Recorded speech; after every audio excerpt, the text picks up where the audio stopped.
Hi everyone, this is Hunter. Happy Wednesday, this is Susan.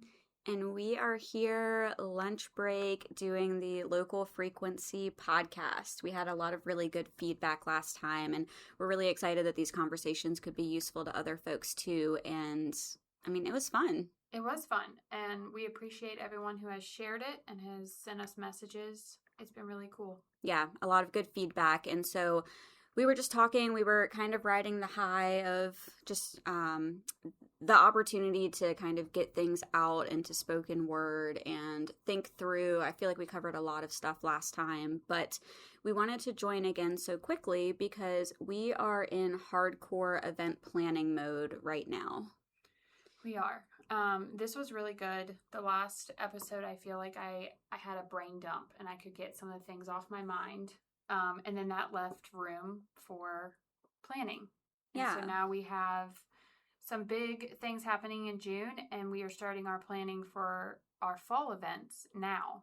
So it's not only 1 month's worth. Right. We're looking at all the way until September, October. Yeah, so excited to share with you guys our different events that we're planning, but also talk a little bit about, just to start off with, and out of transparency, we held our Daffodil Festival in March. And this event, it was our 40th event. It involves maybe 250 vendors, and then you add in the food and the entertainment and our rentals, the stage, the porta potties, all the things. And so maybe coordinating close to 500 different parties, volunteer groups. It's a lot, but that event, it has a very clear timeline, right? Like you're working towards one goal. And so while February and March is extremely busy, then it all dumps off. And so April and the start of May, really, I was telling Susan, I feel like I think it's because we were going at 100, and then I was maybe working at like 70%, and it was a lot of catching up on things, and I kind of felt bored sometimes because there wasn't any sense of urgency. Yeah, I think right after Daffodil Festival, the week after, I still feel like we are going pretty quick, getting highlights up, wrapping up our stuff, and in the second week after Daffodil, I didn't know what to do with myself. Right. I knew that we had things coming up, and I also knew I needed to take somewhat of a break, but I don't like breaks. And going from, again, 100 miles an hour to like 50? Yeah. That's hard. Well, don't worry. It's back up to 100. It's back and I think if anything, it's a little bit harder right now because we have multiple different events. And so where Daffodil had that one consistent timeline, that's not the case now. That, and I think Daffodil Festival is at a certain caliber. Like that is our top event. And now we have some events that are bigger. We have some events that are smaller. I'm doing marketing for programs that may bring in 30 people. And then we have, a food truck event that's going to bring in thousands of people. Right. And so the marketing is even different levels.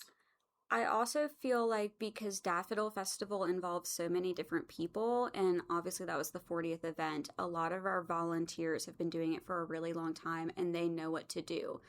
These events that we're planning this summer, they're either new to us or it's their second year, and so we don't have Mary that does the Queen program, and Richard that does the food court, and VFW who's doing the parade. It's all new people that require instructions each time we prepare for an event. And so it's a lot more on us in the office to make sure that everyone feels equipped when we go into those events.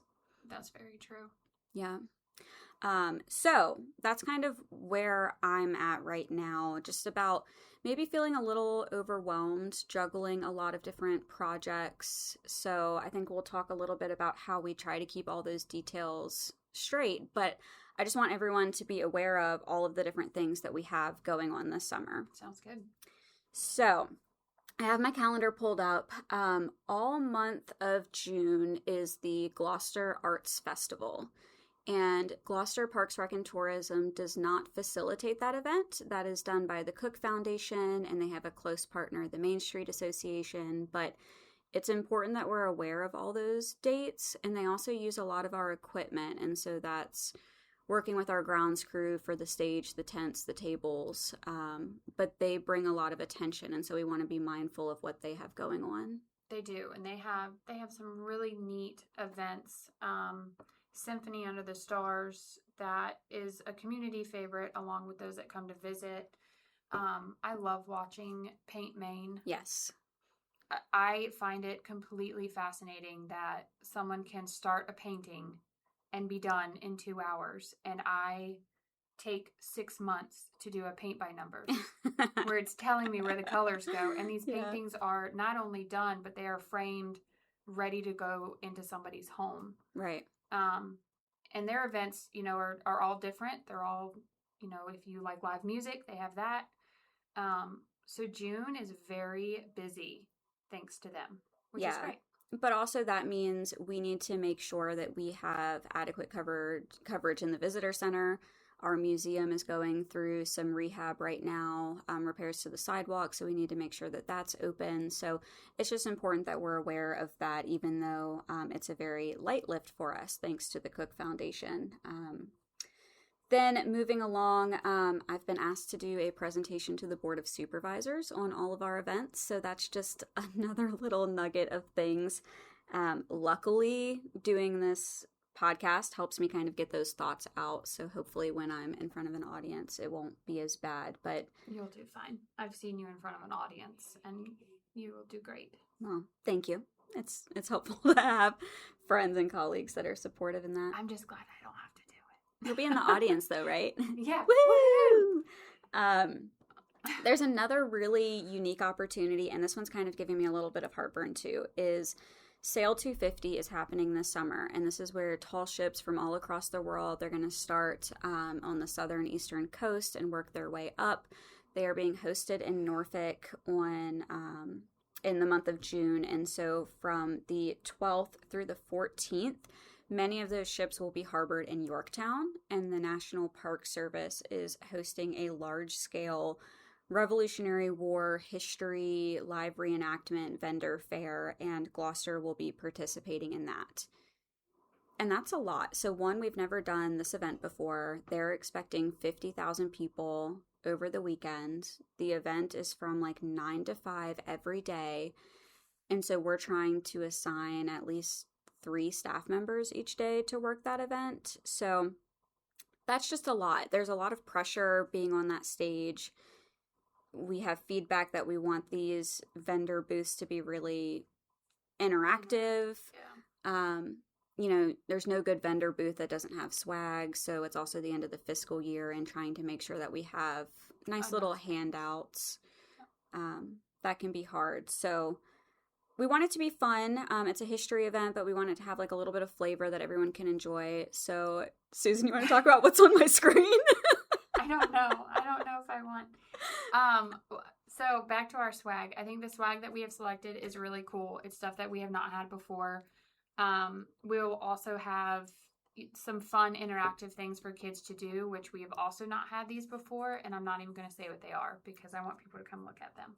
I think you should. You think? Yeah, because I think the people who are listening might think that it's a really great idea. So if you're a 90s kid, you'll probably know like retro viewfinders. You put the little disc in there and you can push the button and different pictures show up. So we found a company that did custom ones.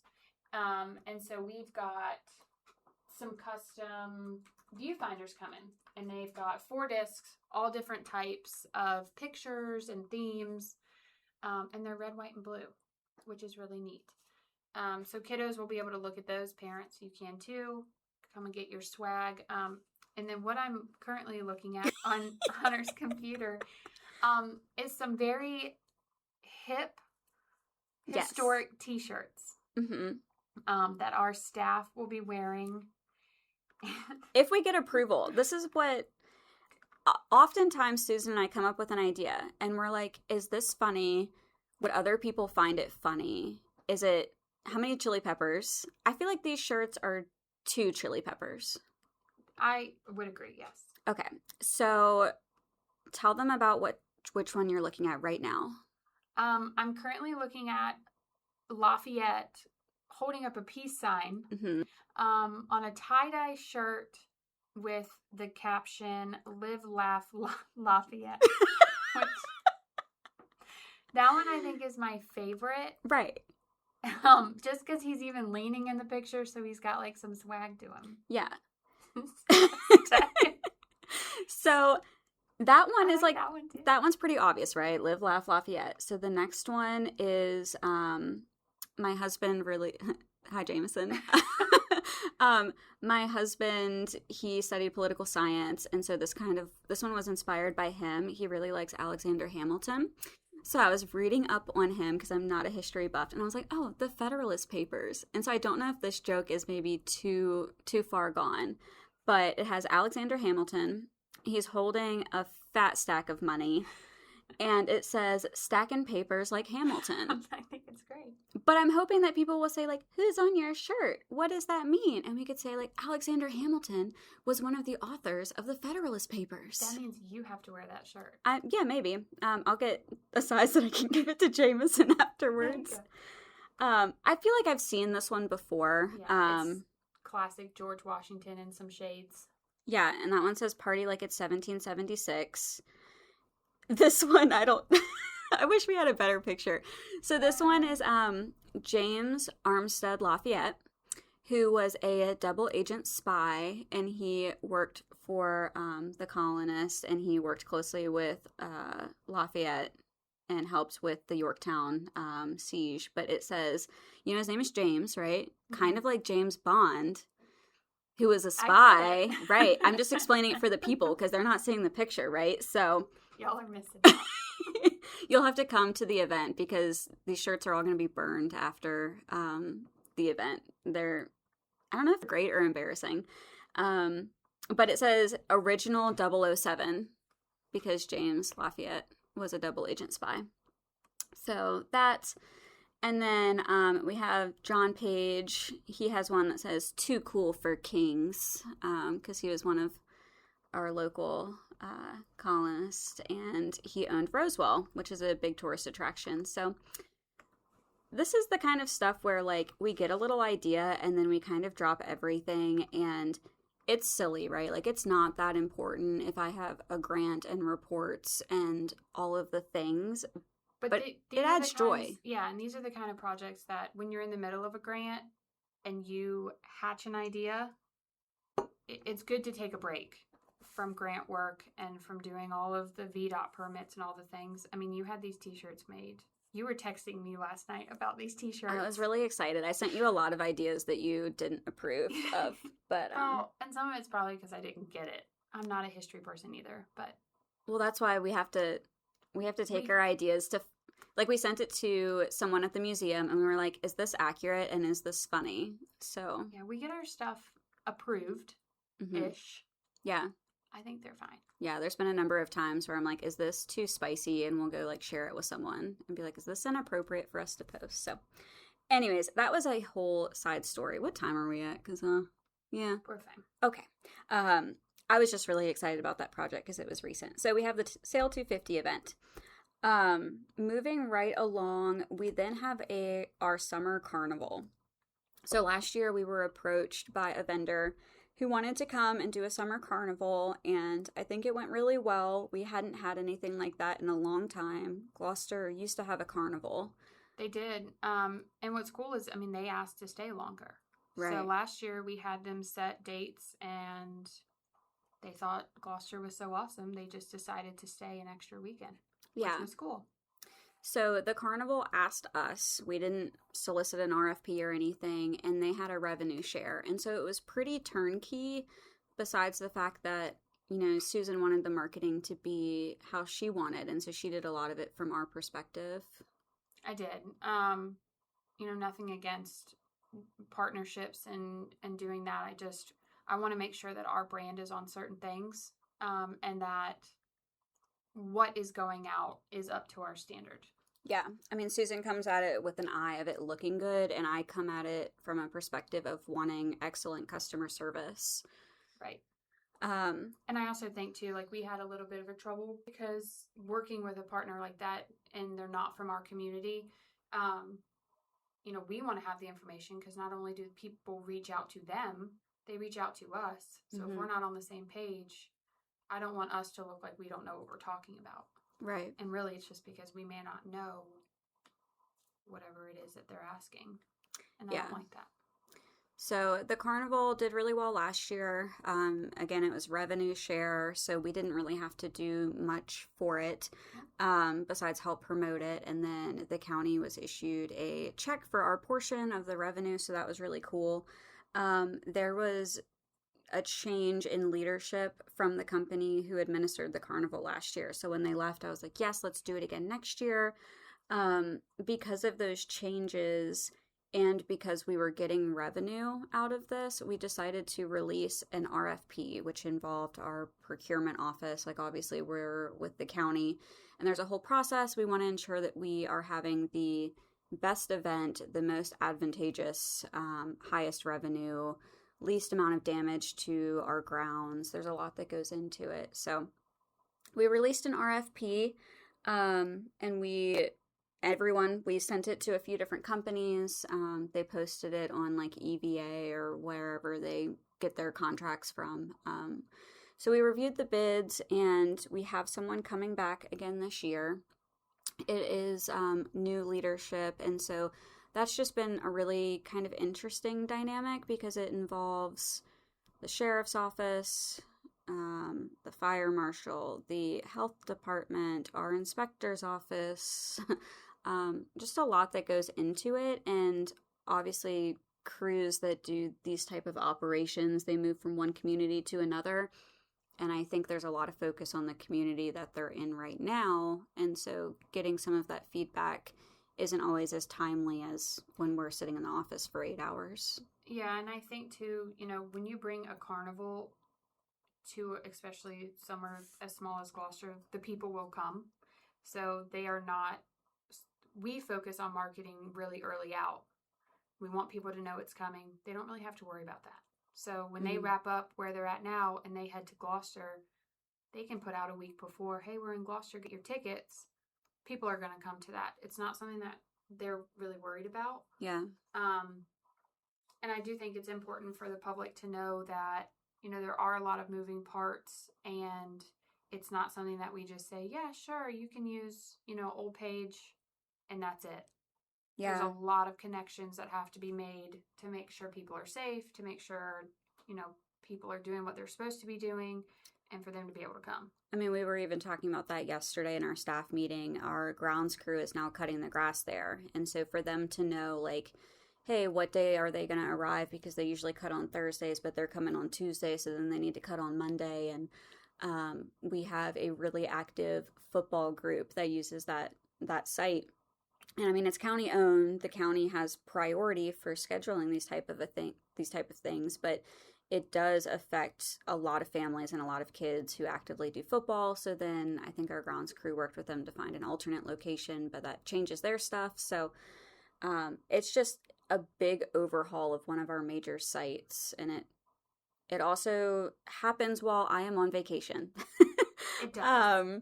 So that's another good thing to bring up is we've had a lot of feedback about, well, can we have vendors there? Can we have other food vendors and entertainment? We've had a monster truck company reach out, and because I'm on vacation and I do our events, it's a busy time for everyone else. There's a lot of logistics that prevent us from adding additional things. One is the staff capacity. Our fiscal year goes through the end of June, and so there's not a whole lot of money left for scheduling staff that would have to be on site to welcome those vendors, tell them where to set up. Right. Old Page doesn't have a lot of the infrastructure. There's no lights, and so when you have someone come, we don't have security overnight, so they can't leave their artisan crafts up overnight. They can't pack up at 10 o'clock in the dark. The grounds aren't necessarily clear for trucks and stuff to come in to unload all of their merchandise. So this is something that I would love to get feedback from other professionals. I know a lot of different events subcontract out, and we're just kind of at a loss. I mean, it's only year 2. There's always potential, but. Yeah, and I think it's important to note, too, that it would also be different if we don't have other vendor events during the year. Mm. You know, if this is the carnival is the one big time and we could put more into that, that would be different. But I mean, just the next month, July, we've got a huge vendor event. Yeah. And another one in the fall. So we try to have vendors as much as we can. It's just sometimes events don't call for it. Yeah. Yeah, I agree. So that's kind of unique. I mean, we do get some public feedback about, you know, we wish that there was more stuff, or, you know, it's really expensive. And I mean, it is a large scale carnival. So, I mean, think about going to the State Fair, Busch Gardens for the day. They set those prices, and we don't have any say in that. Yeah. I mean, everything is expensive these days. You get a $16 funnel cake. I don't know how much their funnel cakes are, but I mean. Well, I mean, and that's everywhere you go. Has that kind of environment. Yeah. So that's something that we're navigating. Like I said, I'll be on vacation, so I should be. So any of the 911 calls are going to come to me? No, I'm still supposed to get them.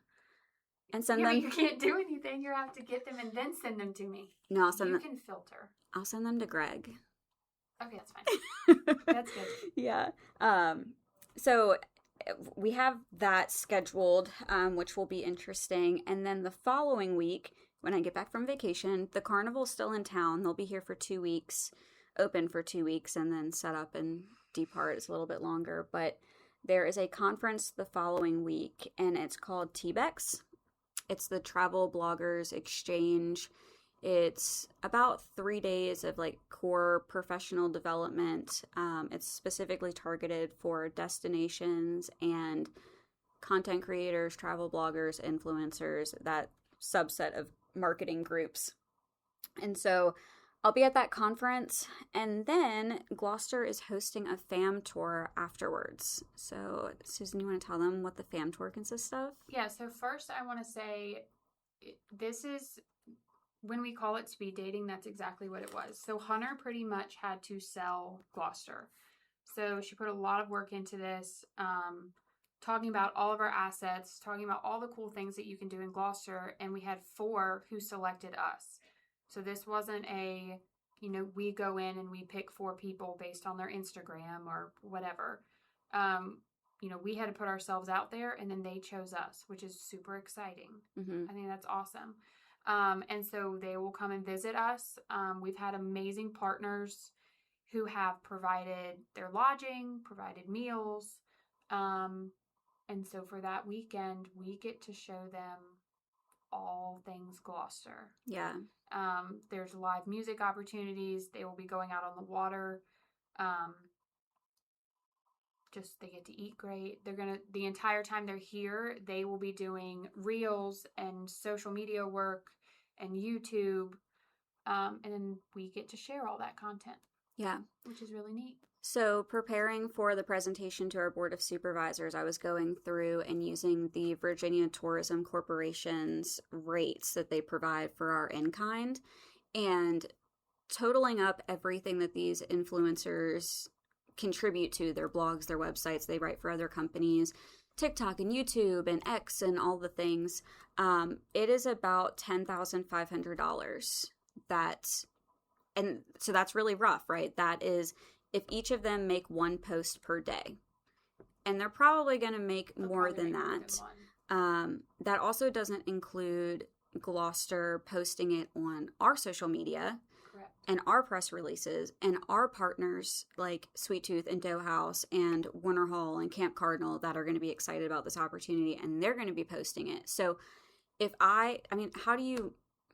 There's a value to that. And then it's high. I mean, that's money that we did not as a county have to spend. Right. For exposure and to get people to come here and visit. Yeah. So just those influencers, you'd say maybe 10,000. I think you could probably estimate double that, because they told me what they would be doing, right? Like each one, I would write a blog post on the businesses. I would write a blog post on the itineraries. I would post daily stories, and I will make 2 reels. So like they give me what it is, what they'd like to do. And so those numbers are a lot higher. I mean, I think you could confidently say $30,000 once you. And I also think, like, we are not influencers, even though I feel like we could be. No, I feel don't like think we even could. though I tell you, I mean, that's like me going to a photo shoot and saying, you're only getting 10 pictures. But I get there and the photo shoot goes amazing. Mm-hmm. I'm going to give you more than 10.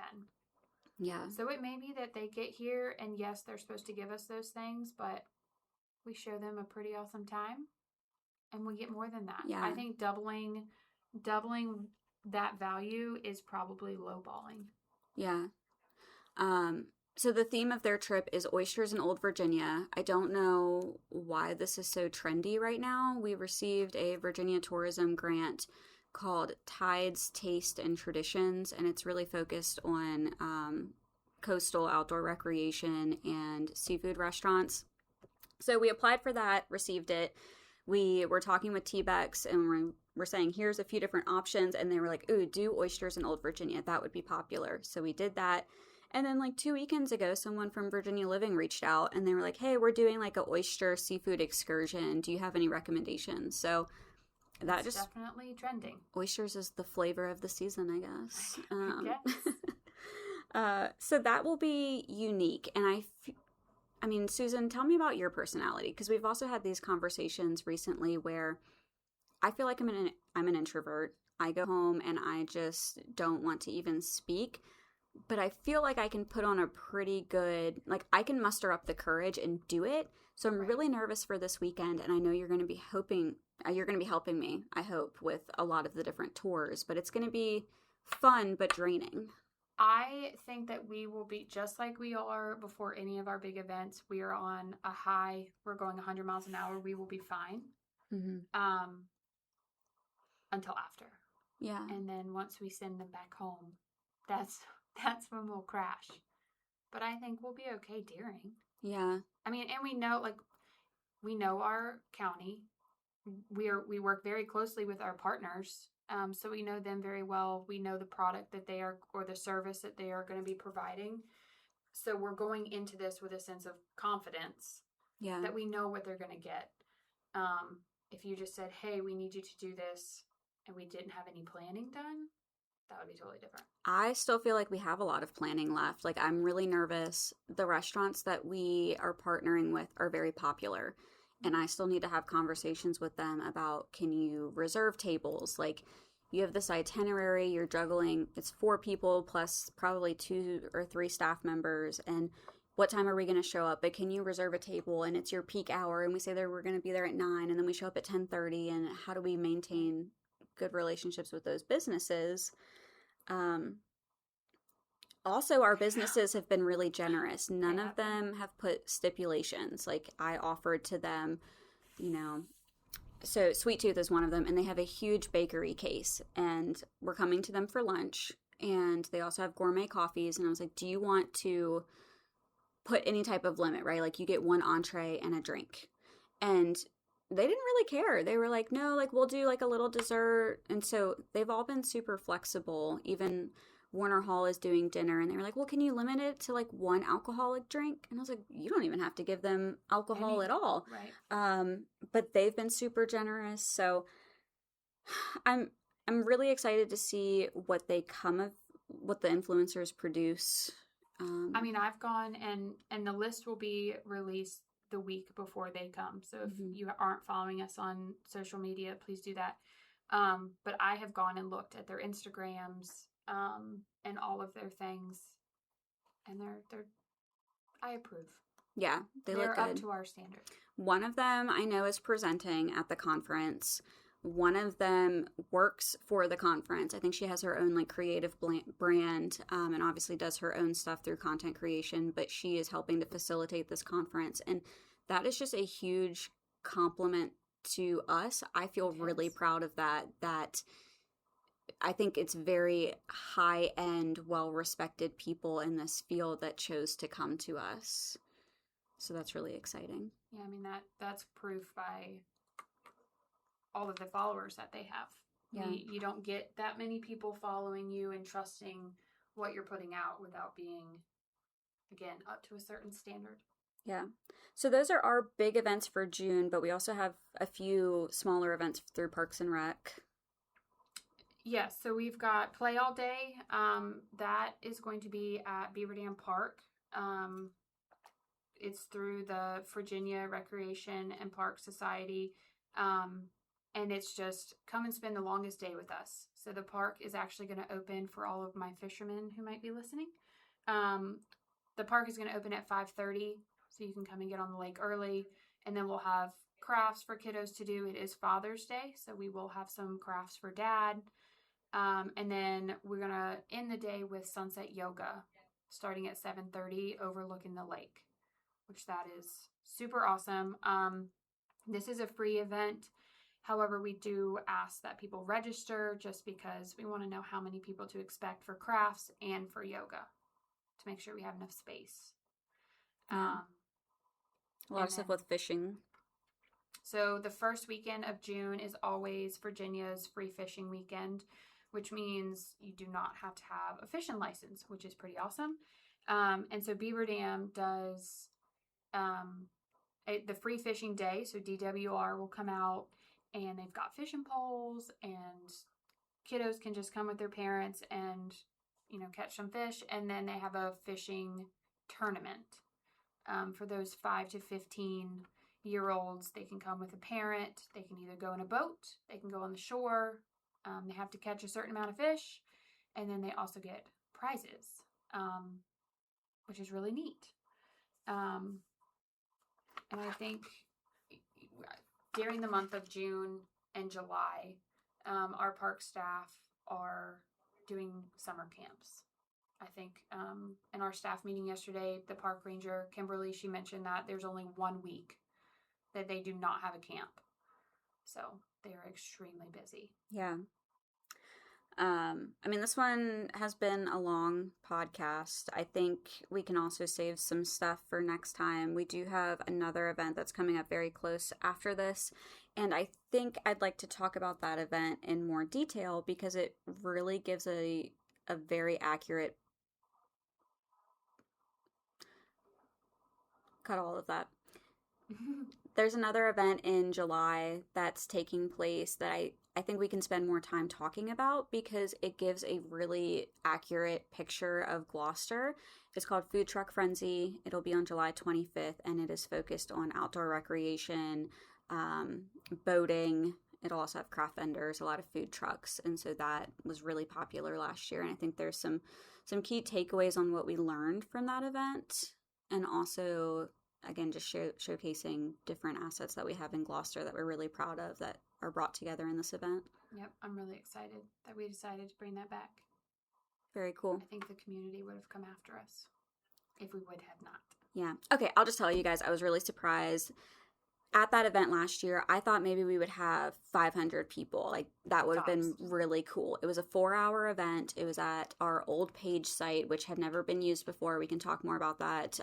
Just kind of identifying different event venues and how that all works. But we had this event, and at one point, it was about an hour after it started, Susan and I were walking through the parking lot, just checking to make sure trash and just getting a scope of everything. There were cars everywhere. It was like 3 rows deep. Every single parking spot, they were parallel parking on the side, and it was just a moment of awe that there was so many people that came out for this event when we thought, oh, we can grow it every year. So there is a little bit of... I don't know how we're going to grow it. Yeah.